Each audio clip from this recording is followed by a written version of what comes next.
My name is Michael Farnsworth and I'm the Financial Director at Torro. Amazon Lending is a feature that's open to certain sellers that allows you to borrow capital to fund stock purchases to allow you to enhance your growth on the Amazon platform. It's something that we've used at strategic points in growth of the business, which has allowed us to grow in new marketplaces. You can have funds deposited in your accounts within 48 to 72 hours. It's not a hard process. It's easy to apply, and the money's deposited through your Amazon disbursements, and then your payments are taken through your Amazon disbursements every 2 weeks or whenever it is that you have them trigger the deposit. All on the same platform. The application process is through your seller dashboard. It's all done through there, and Amazon already have all of your details and have all of that information there to be able to make a lending decision very quickly.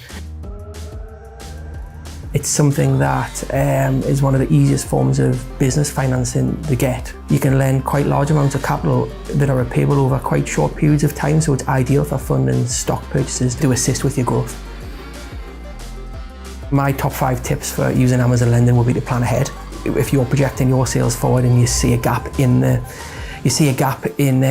for some short-term capital that you'll need to purchase stock, then look at it as an alternative to traditional bank lending. Use the repayment calculator to look at how much they're going to take back off you. It's a real easy tool to see straight away how much the repayments are going to be and what the interest rate is going to be. Another top tip would be to look at your seller metrics and make sure they're the best they can possibly be, because they can have an effect on the terms of your finance and how much stock you have at Amazon at any one time, so keep an eye on that. And there's a handy widget on the dashboard as well that shows your pre-agreed limit.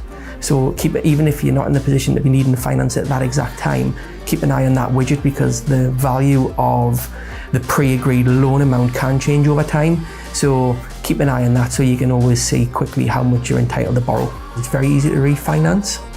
So once you've made a couple of payments, and if you're still eligible, you can quickly go back into the lending dashboard and look at refinancing the agreement. So if that extra capital has led to an increase in sales, it might be prudent to refinance and continue that growth by taking on some more capital if it was appropriate.